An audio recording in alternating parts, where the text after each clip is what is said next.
all the time, and we're talking about the bracha of light and darkness, etc., etc.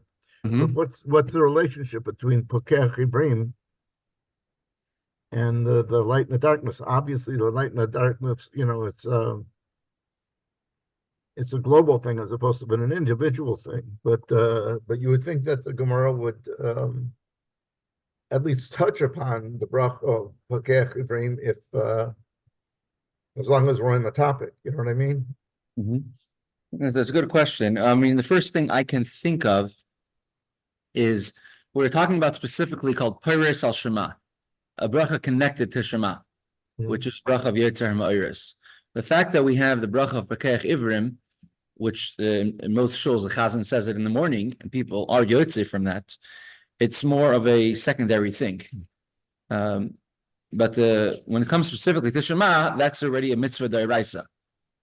Right? It's not a derabanan, which was instituted by the Anshe Knesset Agdola. So you can say in the Rabbanan, there's more room to be more lenient, and maybe a blind person could say Pekech Ivrim. However, when it comes to the Raisa of Perish al Shema, you have to be more strict because it's saying that the bracha of Shema and people are being Yotze, it's Yotze Ha'Ma'aris. That's my first thought which came up. I could look into it. I mean, this Mishnah specifically mentions, it's called Perish al Shema, right? Talking about the Deraisa, biblical obligations. We are holding here in the Gemara, Daf Chaf Dalid Amud Beis 24b. In the Gemara, it's about exactly halfway between the two Mishnahs, about 12 lines down in the wide lines of the page. The last thing we discussed was people who have a accent or have a dialect which come from a certain place, and they say the words in very interesting, very funny type of ways. Whether it's, as it says in Nach, Shiboilis and Siboilis, where many people from Ephraim were killed, whether you're from Pittsburgh, whether you're whichever place you came from, if you're Ashkenazi, Moroccan, Taimani, every single place has their own dialect, how they pronounce the words. And therefore, when it comes to certain words in davening, the meaning could be very different. For example, by us, Ashkenazim, Aleph and Ayin sound the same. By others, Aleph and Ayin have different sounds. And if someone mispronounces it because they come from a different place, so they say the word Ya'er Hashem Panav Elecha, may Hashem shine his face to you. And instead they say Ya'er, which can mean either may Hashem get angry at you, may Hashem leave you, may Hashem, or it could just mean may Hashem be awakened to you, but it doesn't mean shining. Another example that was brought, we brought the Chaim Sofer who explained this conversation between Rabbi Chia and Shimon bar Rabbi. One was telling the other one that you're disqualified to if you were a Levi, you would be disqualified to serve in the Mishkan, in the Beis HaMikdash, in the choir, because your voice is too deep. You know, many people in Pittsburgh were very excited. We had a big chazan here for Shabbos. And other people say, as he told them back, no, since you come from Bavel, you mispronounce the word v'chikisi lashem, and you pronounce the word v'hikisi lashem, sort of like many you can say Tamanim or Moroccans do.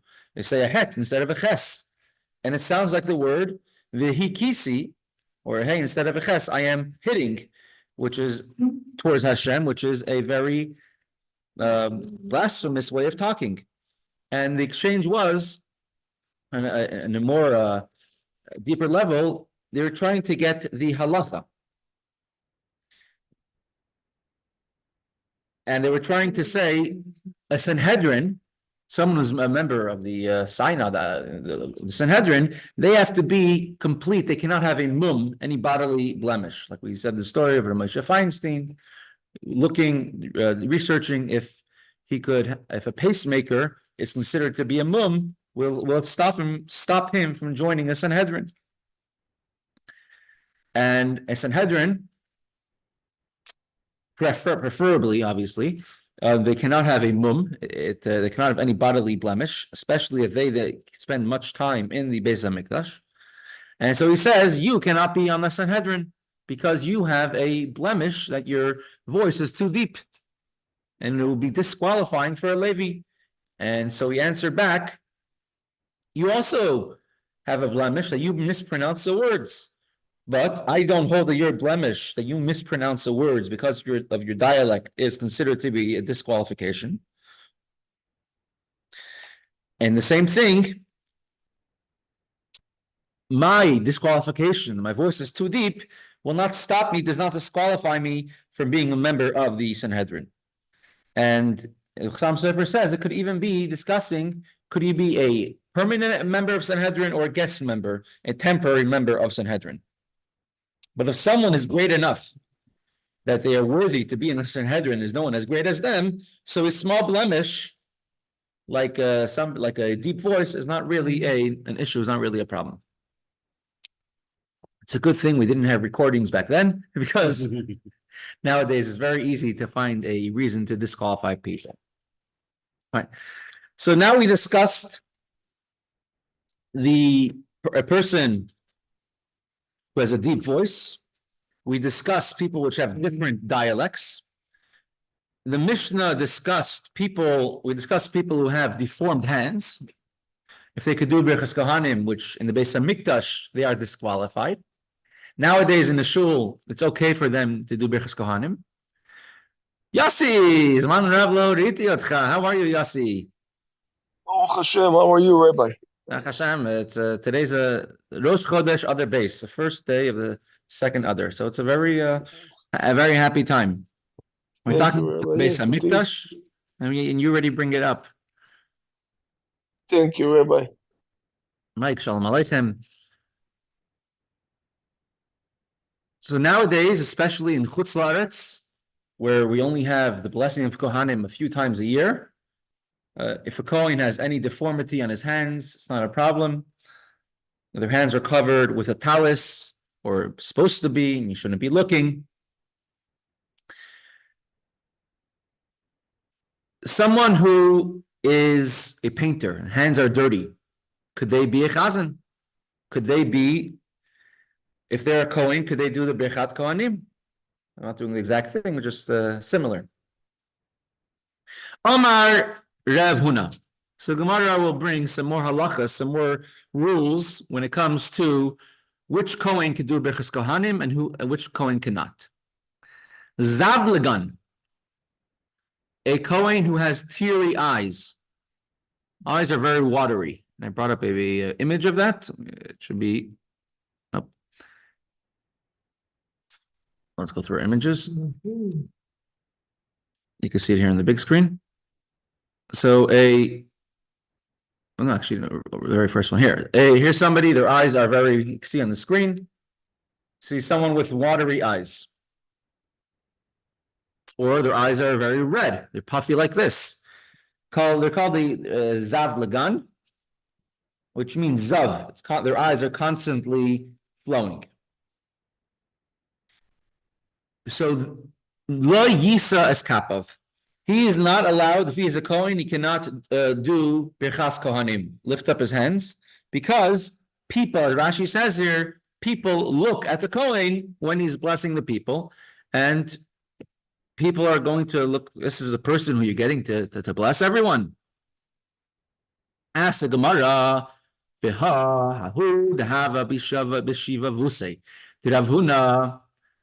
there was a certain Kohen who lived in the neighborhood of Rav Huna, the one who said that the Kohen with watery eyes cannot do Duchanim Birchas Kohanim.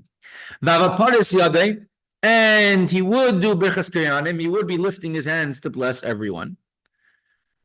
So Rav Huna himself goes against his own ruling, answers the Gemara, Hahu dash be'irehava.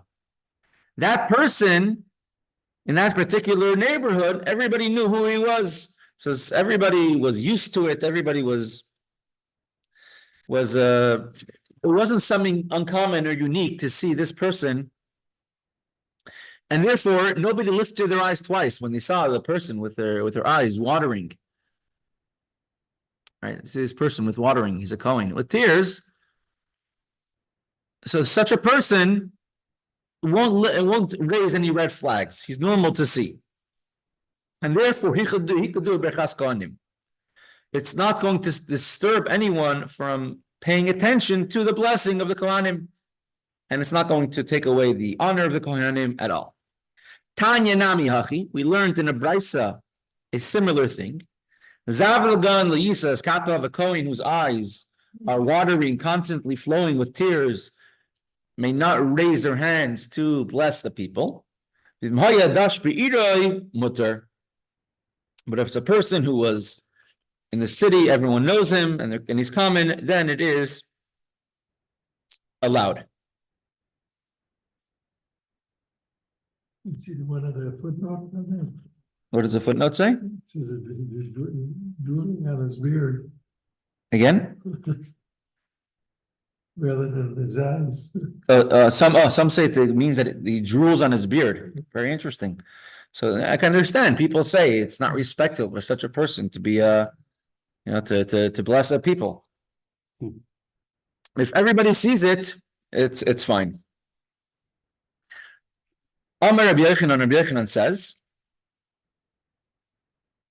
Suma ba'achas me'einav lo yisas kapav. If someone is blind in one eye, a Kohen, he cannot do Birchas Kohanim, cannot raise his hands.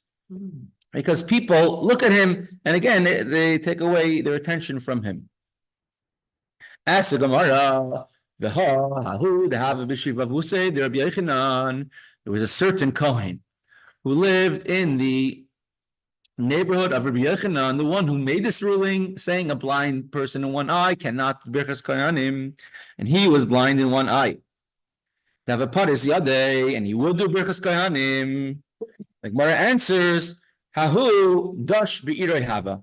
This particular person was very well known in his city, and therefore he was allowed to do Birchas Kohanim. Tanya Nami Hachi, we learned a similar brisa. Sum b'achas me'inav lo yisas kapav. One who is blind in one eye may not do Birchas Kohanim. But if he's a familiar figure in his town, then it's allowed. It's not a problem. People will not. If people are familiar with someone, then it's fine. What would be what difference would it make? Unless his eyes not that developed and it looked different. But if he just couldn't see out of one eye, how would it make it? So if someone can't see in one eye, their eye could be lazy, wandering around. So it doesn't look proper. There's a story of the Maggid of Mizrich that he one time saw like a clay pot or a clay jug, and he looked at it and he said, the craftsman who made it is blind in one eye. And they went and they find out who made it, and it was true. The craftsman was blind in one eye. They asked the Maggid of Mizrich, how did you know? You ever met the craftsman? He said, no. He says, I asked him, how do you know? He says he could see in the jug, he could see the Dvar Havaya, the word of Hashem, which is keeping it alive, which is giving it chayis, which is constantly creating it, Hashem's word. And he could see the way it was made was by someone who's blind in one eye. And therefore he could see. So when someone's blind in one eye, spiritually, it means that there's something different about it. Maybe nothing to do with them, not their issue, not their reason, not their fault, but there's something spiritually different. And there's also a reason why you would think that they should not do Birchas Kohanim, which is interesting. This is specifically nowadays in Shul. In the Beis HaMikdash, even if the whole entire nation who knew they were, if they had any deformities, which, right, if they had missing a hand, a foot, their eyes are watery, tearing up, too red, in the Beis HaMikdash, it wouldn't help, because a balmum, someone who has a blemish, would be disqualified for the Beis HaMikdash. But not in the Beis HaMikdash, a Kohen definitely could bless. As it says, Daber Aaron v'Rabanav, speak to Aaron and his sons, tell them to bless the people. Hashem didn't make a condition, you got to be a complete Kohen. To be in the Beis HaMikdash, you can't have any disqualifications. So, for example, let's say a Kohen is in a wheelchair. Could he do Birchas Kohanim?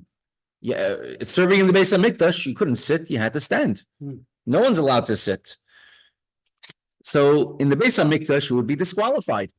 But in the shul, Kohen in a wheelchair is allowed to make a bracha as long as he cannot stand. He is allowed to do Birchas Kohanim.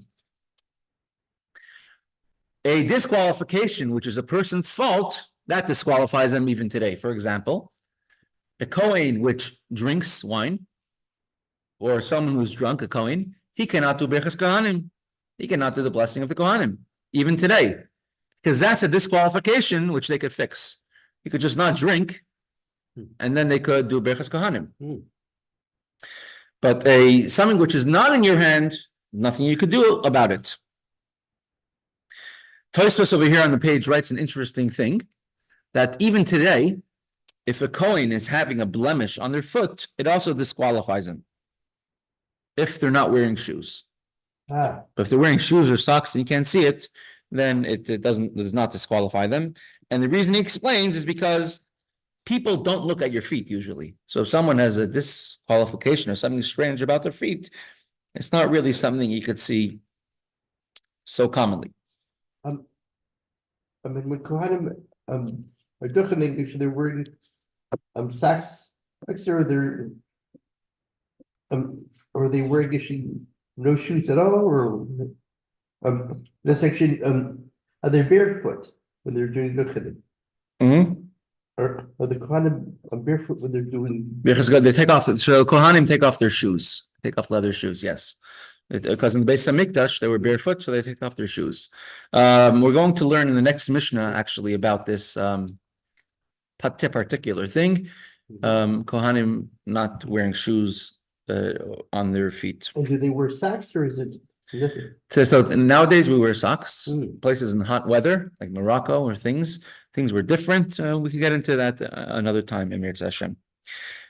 If you have the Bir Halacha, which is the Mishnah Berurah, he writes that if there's a Kohen who's blind in one eye, but you can't even tell they're blind, it's not a problem at all. Kaf Chaim, Sfardi Posek, he writes, even if they're blind in two eyes, it's not an issue. The Kaf Chaim. Because the Ritva, one of the Rishonim writes that if someone is blind in two eyes, even everyone in the city knows them, they should not do Birchas Kohanim. Halacha, we are more lenient today, specifically in Chutz La'aretz, specifically outside of Eretz Yisrael. Rabbi Yehuda says, Min shahayu yadav tzivuos, one whose hands are colored. Colored, we brought the examples, right? Their hands are dirty, hands like this. A Kohen whose hands are dirty, he should not do Birchas Kohanim. Right? He's a painter, someone whose hands are like this. It's called painter hands. Lo yisas kapav, they should not do Birchas Kohanim because it's not respectful for everyone. Tana was taught in a brisa. If most of the people in the city are engaged in such an occupation of dyeing, which back then there were no gloves, right? The people's hands, they would dye and you get dirty. So then, not an issue, mutter, it is completely permitted because everyone is used to it. And no one's going to be looking at them as something unique. Rabbeinu Avraham Minahar. You heard of him? Who? Rabbi Minahar? I don't think I've heard of him before. Was he from Beit Shammai? No, more contemporary person.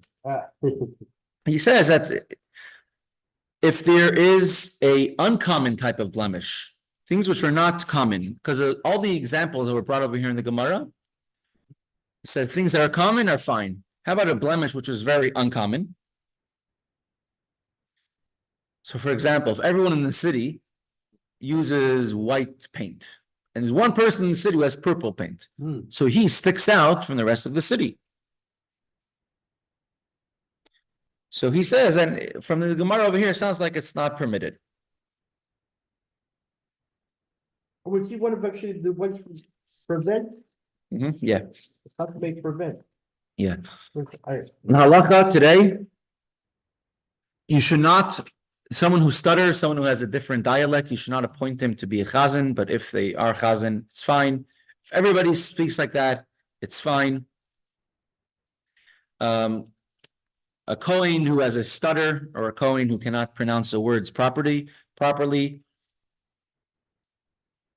they should not be do birchas kohanim if they're the only Kohen. But if everybody's used to it, then it's fine. Nowadays, most people are mispronouncing the sounds in one way or the other. Whether we don't have the same Aser as the times of the Beis HaMikdash. In Russia, people, every place they mispronounce words differently. They would always say shin and sin, they would always mix them up together. So since, and especially nowadays, we have what's called a chalent. You know, everyone's from all over the world in different places. And you have Jews coming from every city. You have Ashkenazim, Svardim, Teimanim, Chabadnikim, Russians. Everybody has a different dialect. You don't have to worry about particular dialects, how people are saying. There's a very special story of the Rebbe, how sensitive you have to be to somebody who looks different than everyone else, who has a body deformity. There was a certain person who lived in Crown Heights. He became more like a he became, I think he was always firm, maybe became more firm later on. And he was once in a terror, he was a victim of a terror attack. He passed away about 15 years ago. And since he was in a terror attack and he almost died, and doctors almost gave up on his life, and just managed to survive with extreme miracles. He got married, he had children, a family. I'll bring up a picture of him soon. This person had a very deformed face. His face looked very unusual. and it was because of the terror attack? Because of a terror attack. I could bring up a picture of him soon. Now, on Erev Shabbos, on Friday afternoon, is a special time called Drumita Deza. Drumita Deza is a Kabbalistic thing, which is called the time of sleep in heaven.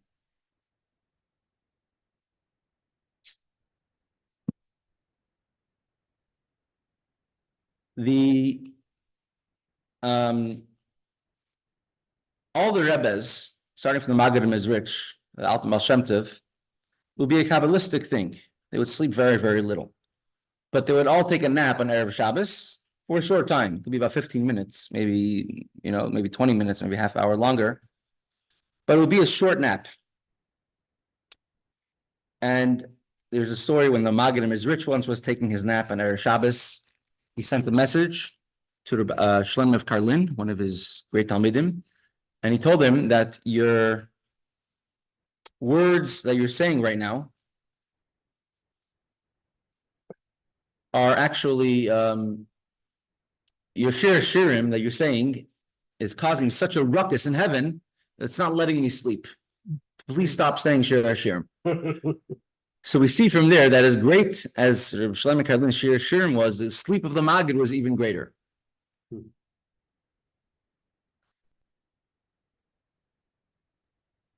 Now, the Rebbe himself on Erev Shabbos, he would always put his hand on his arm and like this, and his eyes would close for a few minutes. Right by Mincha on Erev Shabbos. Usually during Chazaras Hashatz. You would never see it, ever. I mean, the Rebbe will go for, minimal sleep. We're talking about a half hour a night, or not at all, right? The Rebbe would have Yechidus till the morning, leave 7:70 at 7 in the morning, come back at 9 o'clock fresh for a new day's work. It wasn't a natural thing.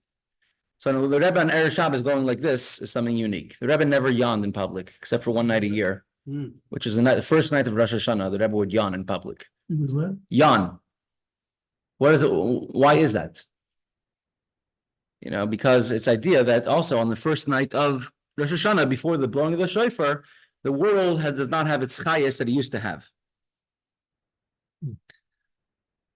So you see on it, and when again? You said? You see on when again? Only the night of Rosh Hashanah. There was a particular, and the Rebbe would always put his hand down on Erev Rosh Hashanah, on Erev Shabbos, and it was the idea of devekos. You could see it. The Rebbe would sit down facing the crowd. I'm gonna bring up a picture. Hold on a second. Just bring up a picture in a second.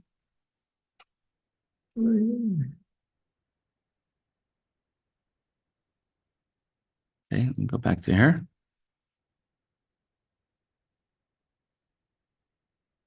Here. Here's a picture of it. He would have his hand up. This is from Erev Shabbos Mincha. Now, Erev Mincha and Shabbos wasn't before Lichbench, it was 3:15 always, right? 3:15 in the afternoon. Right? The Rebbe, here's right? And there's many other pictures like this. The Rebbe standing over the bima, putting his hand on his forehead. It's called Dormita Deza, meaning it's ideal pi Kabbalah. So the other Rebbes would actually take a nap. The other previous Rebbeim, they would sleep for a short time. And our Rebbe would not sleep, but the Rebbe would put his hand on his forehead the only time that the Rebbe would do this during the week. So there was a certain person who, let's read the story here. There was at one point, right, the Rebbe stopped. Some Erev Shabbos, the Rebbe wouldn't do it. Now, for many, many years, the Rebbe did it, and for some weeks, the Rebbe stopped doing it. Why would the Rebbe stop? Now, since there was this person who had a big deformity, right? The person who unfortunately didn't look normal. He looked, after the terror attack, I'm saying his entire face was blown up. He was almost blind, that he could barely see. And people noticed a pattern. Whenever he would come to the Rebbe's mincha on Erev Shabbos, the Rebbe would not put his hand on his arm like that. Whenever he was there. And when he was not there, then the Rebbe continued doing what he did for many, many years. What wouldn't he do if he was there? The Rebbe, like this picture over here, this particular picture over here. This picture over here, which Okay, see the Rebbe leaning on his arm? Leaning on his arm? He's shielding his face, right? Or his eyes. Yeah, but it would only be an Erev Shabbos. But if you said there was a person who would come, So the person who will come, the Rebbe wouldn't do it. Why? People finally put one and one together. The Rebbe didn't want this person to feel that the Rebbe is turning his face away from him. He doesn't want to see him. So as great as it is, Kabbalistically, we cited the story of the Magdim is rich, right? To close your eyes in Erev Shabbos. As great as it was, the Rebbe did not want to make somebody feel uncomfortable. Somebody feel that he doesn't want to be seen. I heard that story before. All right, so I'm going to try finding the picture of the person. Usually I do this before the shiur, but I can't find it right now. But you see a picture of the person. Oh, I found it. Hold on a second. Let me see. I'll bring it right up. Hold on, let me bring it right up, and so just to get a better understanding of the story. His name is Shimon Pachima.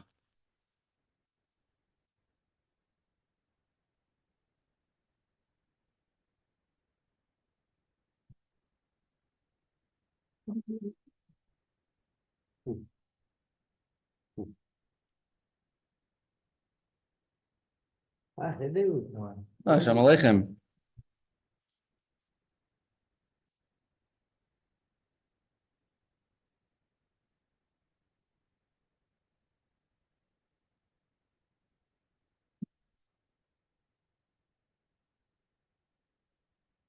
Okay, let me just do it one more time. Here it is. Okay, so back to here. So this person praying with Shimon Pachima. Oh, we're Right. there. Yeah, could be good to So see. here is this person, you see? Yeah, Shimon Pachima. So he passed away. How many years ago was this? 2018. Okay, so more recently. This is what he looked like. You see? So I'm saying I can understand if people feel a little bit unhappy, or he would feel he could feel offended that the Rebbe is not looking at him, right? yeah. So on Erev Shabbos, the Rebbe would not put his head down whenever he would come to Mincha. So just a sensitivity. When someone's a deformity, it doesn't mean that there's something wrong with them, God forbid. On the contrary, it means that they have to be even more sensitive than usual. Yeah, I mean, when you don't see their picture, actually, your imagination can go even more wild. Now, bear in mind, he was blind, Yeah. right? He could barely see. Mhm. But still, he might hear from somebody else. Whenever you come, the Rebbe doesn't look. Mhm. Or the Rebbe wasn't looking at you. And imagine how he would feel, Sure. right? There was a boy named Moshe Dickstein. He came from Eretz Yisrael. He came with his father from Israel. He came for Tishrei. And this young boy, when he saw this Shimon Pachima, he was all traumatized. Mhm. And he actually got very scared. So the father wrote to the Rebbe that a blessing for his son, that my son shouldn't be traumatized by this Shimon Pachima. And he wrote, I noticed that the Rebbe does not put his arm down on his head whenever Shimon Pachima is around. The Rebbe wrote back one word, Avas Yisrael. You have to love your fellow Jew. So it's a very special thing. Again, the Rebbe on Erev Shabbos, who knows what the Rebbe is accomplishing in Shemayim, in heaven, right? From one word, we know how many things the Rebbe could accomplish. My father has a story that it was an Erev, it was on the first night of Pesach, or second night of Pesach. He was by the Rebbe's Seder in some of the earlier years, in 1969, when people were able to go to the Rebbe's Seder. It was your father. My father, he remembers this. And there was someone named Yaakov Katz. He used to read the Haggadah out loud by the Seder, by the Rebbe's Seder. And he came during Nirtza, he say the pasuk, Hashem does great miracles forever, his kindness is everlasting. And he said it, and the Rebbe told him, repeat it the second time. So he said it again. The Rebbe told him, repeat it a third time. This time he did it even louder. Later on that night, found out there were 3 big miracles that took place in Israel, in Eretz Yisrael that night. There were terror attacks that were foiled, and Baruch Hashem, nobody was hurt or injured. So from the Rebbe, every small thing is a very big deal. Big thing, right? The Rebbe is adding and changing and doing things all over the world constantly. And so for Avos Yisrael, for another Jew, the Rebbe, even a Jew, couldn't see, but just in order they shouldn't be upset or offended hearing from someone else. The Rebbe would not look at you during Mincha. The Rebbe would change from his minhag that is happening. So just the idea of how to approach when you see someone with a deformity, it's a sign. That you have to have even more Avos Yisrael than usual. Okay, we'll do just the next. Actually, we'll hold off on the Mishnah till tomorrow. On Friday there was discussion about Chaf of Adar Aleph, the 26th of Adar, 1st of Adar, when there was a very large Pittsburgh group which came to the Rebbe. So I wanted to show 1 or 2 pictures and videos from that day. 27 Chav Zayin Adar Aleph. This is a Rebbe on the way to the oil. Remember, we discussed the Rebbe suffered a stroke at the oil. Since then, we have not merited to hear any new sichas, have any new farbrengens from the Rebbe. That's the Rebbe on the way to the oil. The day before, the Rebbe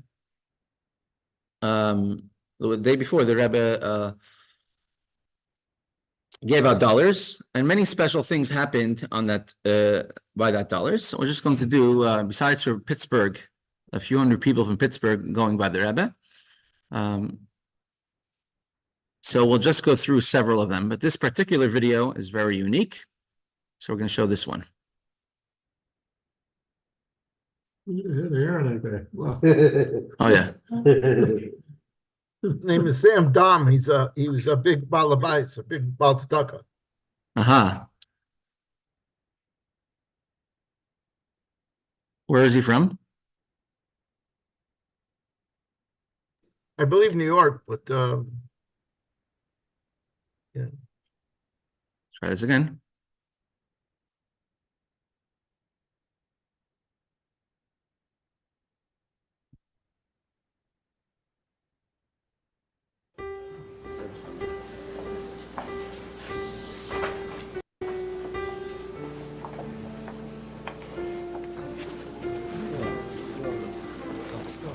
Спасибо.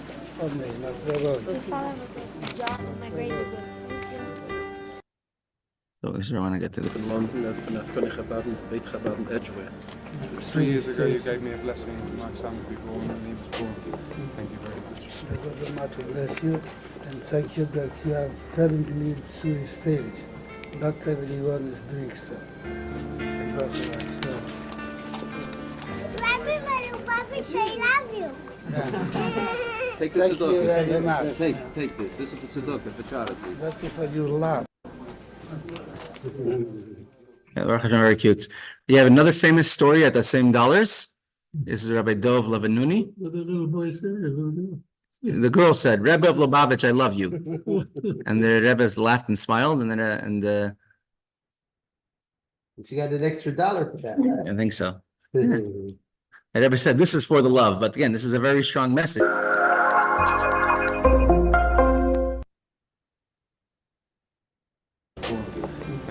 Telling me through God bless you. Rabbi, I love you. Take Thank you very much. Take this. This is the tzedakah for charity. That's for your love. It's for the love. Yeah, an extra $1. Yeah, saying the idea of that's for the love. The father also got it, I think, an extra $1.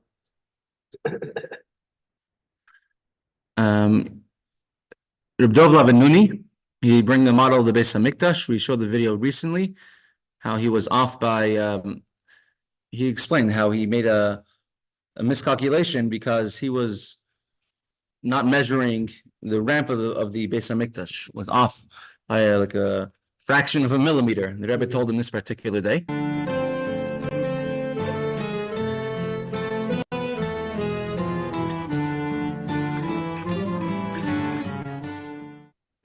Dov Lavnuni, hat gemacht ein Modell von der Beis Hamikdash und der Shitas Rambam. Ze brengt natuurlijk voor de pictures en de model gebrengt ze was. En dat is dan terug. Ja, Dus dat dan wil nog hij hem maar. doen. Als een minuut. Doe de geifel. Nu zijn de toeren. Nu zijn de kinderen wazen, met de zeven, met de kinderen met de benen. Dat is met de Shitas Rambam. Brogen wat zorgen. Nee. Het slag eraf.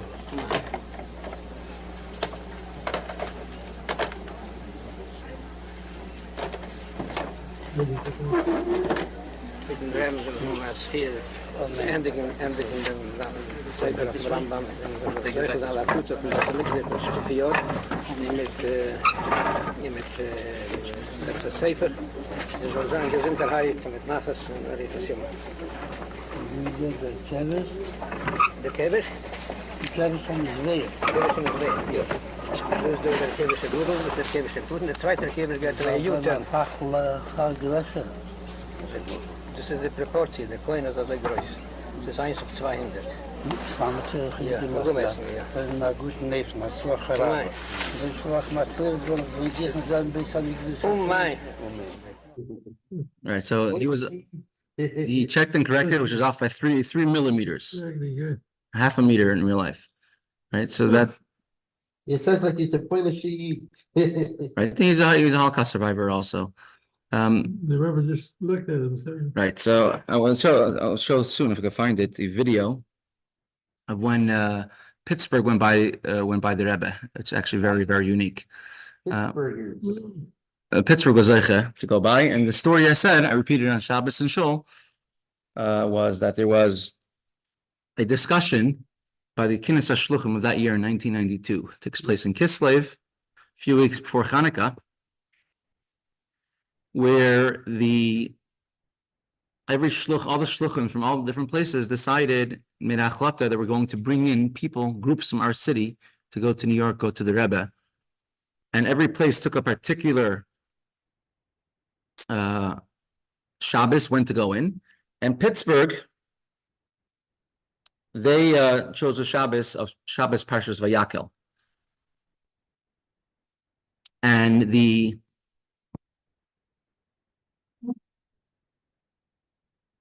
show Shabbos Parshas Vayakel,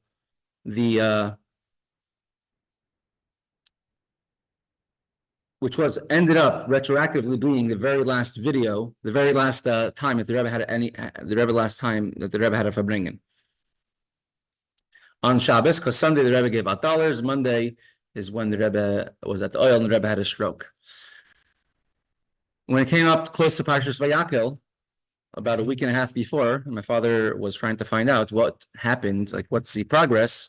And they realized that nobody realized who's supposed to be in charge or running the whole entire thing, and it wasn't yet arranged. And said, maybe we should push it off for another week and make it big. He spoke to his father-in-law, my grandfather, and he told him that when he was learning in yeshiva in France, and he didn't see his parents since he left Russia, that's already 5 years, and then he got a visa to go to America to see the Frierdiker Rebbe. And then, after he already booked the ticket to go, he received word that his parents are going to come to France after he hasn't seen them in 5 years, and they're coming in 2 weeks. So he wanted to know if perhaps he should push off going to the Rebbe for 2 weeks, first see his parents, and then go to the Rebbe. And he asked the mashpia on the yeshiva, his name is Rabbi Nissen Nemenov, who said that when you have a chance to go to the Rebbe, you don't push it off. And so that's what he did. He went to the Rebbe right away, and he didn't see his parents for another couple of years until he eventually made it to Canada, and he went to visit them. But another 2-3 years, he didn't see his parents. But he came to New York on the Rosh Chodesh Shvat 1950, the first of Shvat. They went into Yechidus by the Frierdiker Rebbe on Hatzvi-Bais.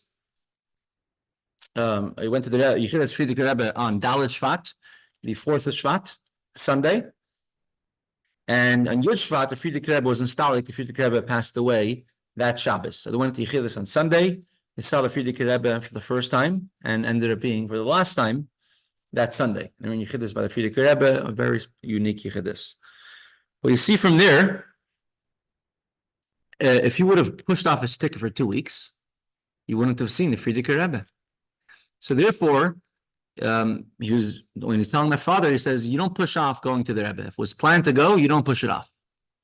So he went ahead and he went full on to arrange, the whole group from Pittsburgh. Ended up going 3 buses of people, plus many cars went in.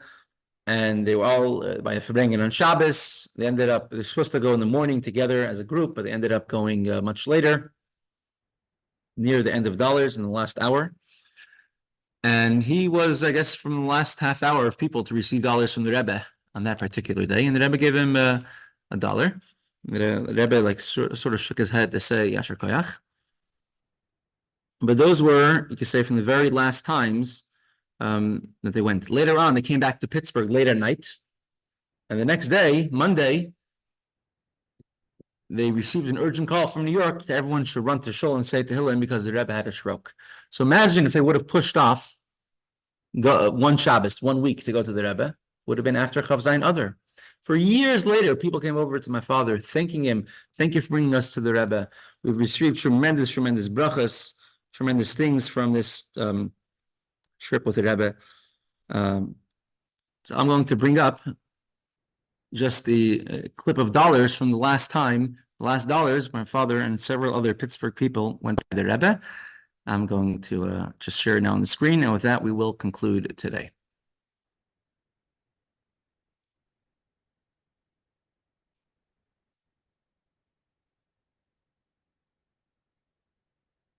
Our store is so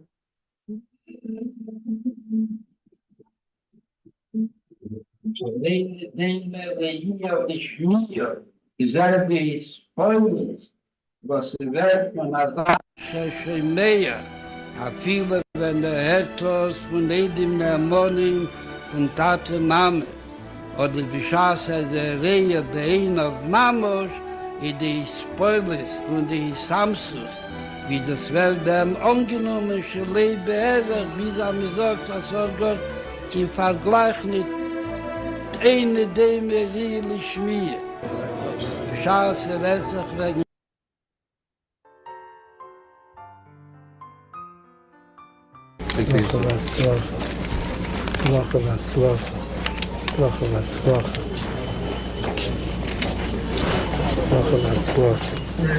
See that little kid over there?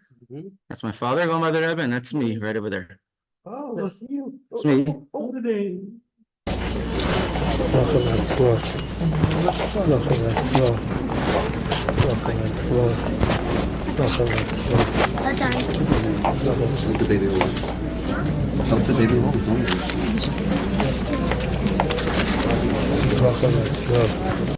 Look at the picture. Here's the last dollars. You could go through all the tapes to find this. I don't know. Because I They- had a picture. Yeah? בשורות טובות. You recognize this person? It's Yanko Peled? Ah, yes. Yes. werden דברים. My friend that all your family.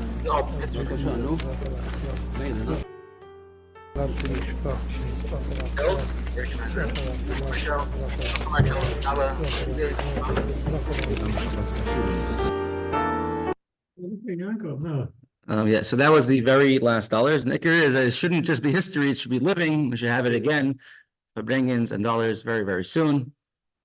And